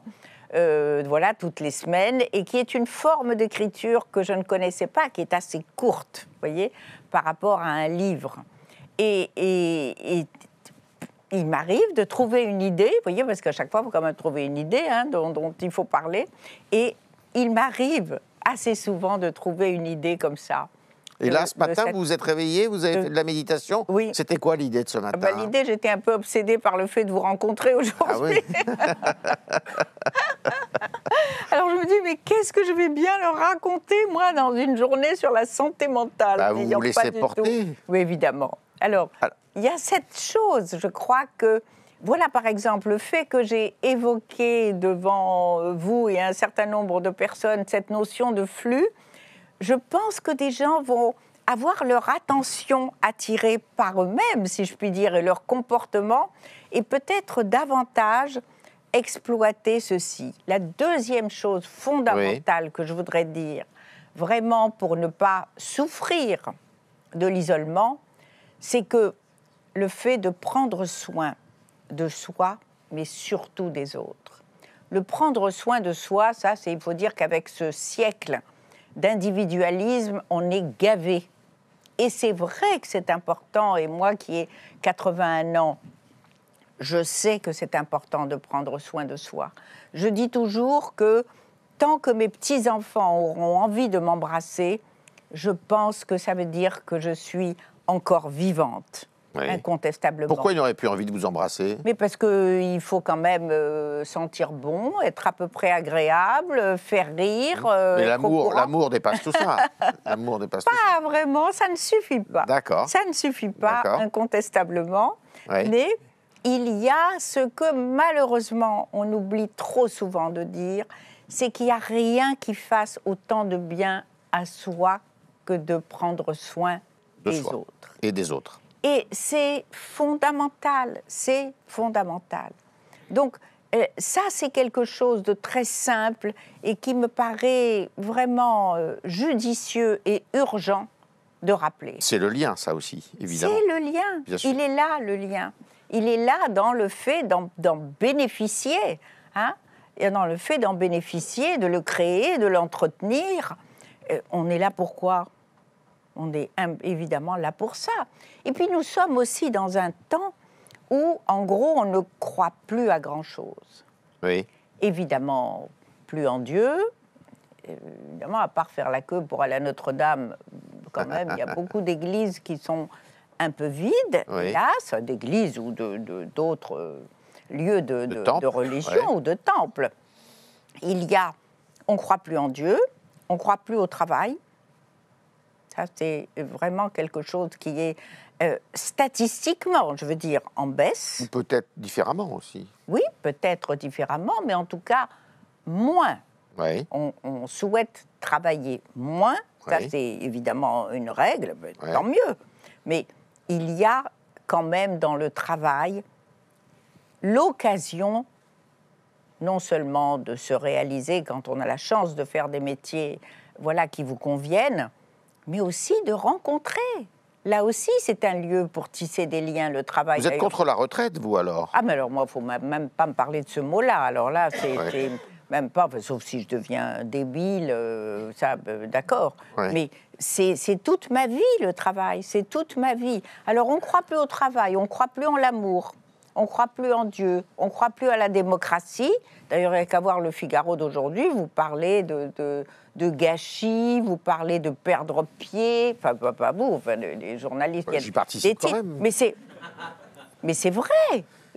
Si vous ne le disiez pas, on trouverait ça bizarre. Et nous ne sommes que des observateurs. Hein. Bien sûr que vous êtes des observateurs, mais vous observez ce que nous tous faisons et vous observez ce que les gens font. Alors justement, vous avez parlé d'écrire, vous avez parlé de passion, vous avez parlé de travail.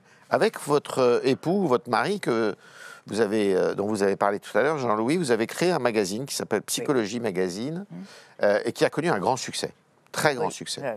Totalement. C'était dans les années 90, si je ne m'abuse. Non, on l'a racheté en...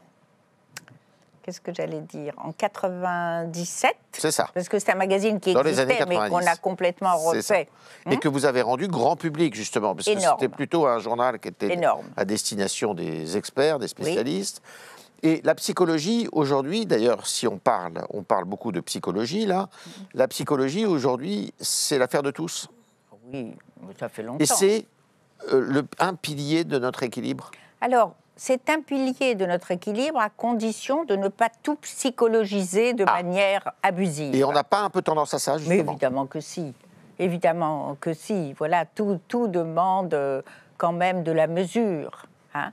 Tout n'est pas psychologique. Hein. Tout n'est pas psychologique parce que sinon, alors à ce moment-là, et c'est ce à quoi on assiste parfois, hein, bien sûr, il n'y a rien à généraliser, mais c'est de comment dirais-je, de n'être plus responsable, de ne pas se sentir responsable, vous voyez, de nos actes et de nos limites. Or, ça, je crois que c'est très dangereux.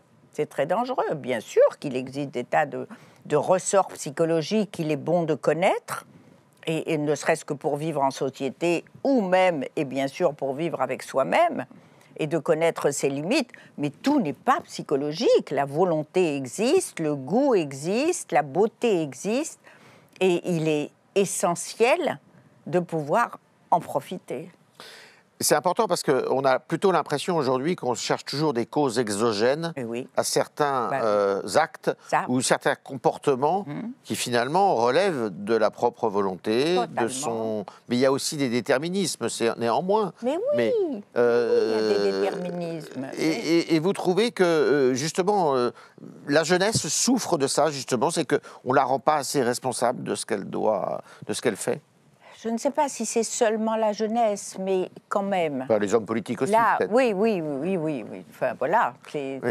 On est tous, plus ou moins, hein, et bien sûr, à mon âge aussi, ô combien, voilà, c'est très humain hein, de ne pas vouloir se sentir responsable. Oui.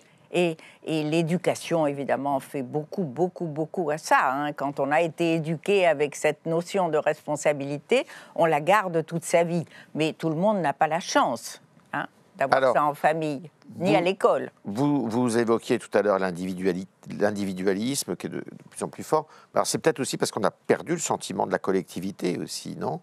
On ne se sent plus responsable de la vie en commun. Mais bien sûr, nous sommes tous, j'ai envie de dire, responsables, co-responsables de ça, parce qu'il y a bien quelque chose où on a failli, chacun d'entre nous, pour qu'on se retrouve avec un problème au niveau de la société entière. Hein, on a bien dû manquer d'une marche, c'est quelque part. Hein, chacun pour soi. Alors, je vais être un peu indiscret. Il y a quelque chose qui me fascine. Pourquoi vous vous habillez toujours en blanc ? Eh bien, mon cher Yves, il n'y a pas de réponse à ce pourquoi. Ah bon ? Il peut ne pas y avoir de réponse au pourquoi. Il peut ne pas y avoir de réponse. Et je vous en donne ma parole. Je ne sais pas moi-même pourquoi je m'habille en blanc. Je sais simplement que ça m'a incroyablement simplifié la vie depuis plus de 40 ans. C'est simplement le fait que, comme ça, vous n'avez pas à choisir le matin dans votre penderie. Donc, dans votre penderie, il n'y a que des choses en blanc. Eh ben oui. J'ai une amie très chère. J'ai la chance à mon âge, et ça fait partie, effectivement, il n'y a pas seulement le noyau de l'être, comme dit Schopenhauer. Je suis née joyeuse, ce qui est déjà un cadeau du ciel. Hein. Mais évidemment qu'on n'a pas que ce qu'on a eu à la naissance. Il faut le cultiver, sinon ça meurt. Bien sûr. Hein, incontestablement. Mais c'est vrai qu'il y a cette tendance avec l'âge, qui est une grâce aussi, un cadeau de l'âge, qui est celui d'avoir la capacité à se simplifier la vie. Mais ça, c'est quand on va bien. Sinon, on peut la compliquer, hein, évidemment, à l'excès. On peut compliquer la vie avec l'âge. En tout cas, l'âge n'est pas indifférent par rapport à la simplification ou au fait de rendre sa vie plus difficile. Moi, ma chance, c'est que j'ai ce goût que j'ai pour le lien fait que je suis extraordinairement entourée. Et plus de la moitié de mes amis ont la moitié de mon âge. Et ça, je suis une militante de l'intergénérationnel. Dans tout. Donc vous conseillez à tout le monde d'avoir des amis plus jeunes, en fait. Et des plus jeunes, quand ils sont jeunes, c'est pas mal aussi d'en avoir des plus vieux, hein, parce que sinon on ne se rencontre pas. Donc ça, c'est quand même aussi quelque chose de tout à fait formidable. Il y a là, par exemple, le problème très lourd qui existe quand même chez les vieux aujourd'hui, dont beaucoup sont isolés, et qui existe chez les jeunes, nous l'avons évoqué au début de notre conversation, mais je m'interroge, est-ce qu'il n'y a pas moyen de faire vivre ensemble ces deux populations, s'ils choisissent de le faire? En tout cas, c'est un travail d'urbanisme déjà. Il faut déjà qu'on puisse permettre cette rencontre. Il y a eu des expériences, vous savez qu'il y a des expériences. Je sais, y compris avec des crèches et qui marchent très bien. Exactement, où on mélange les anciens et les plus jeunes. Pas assez.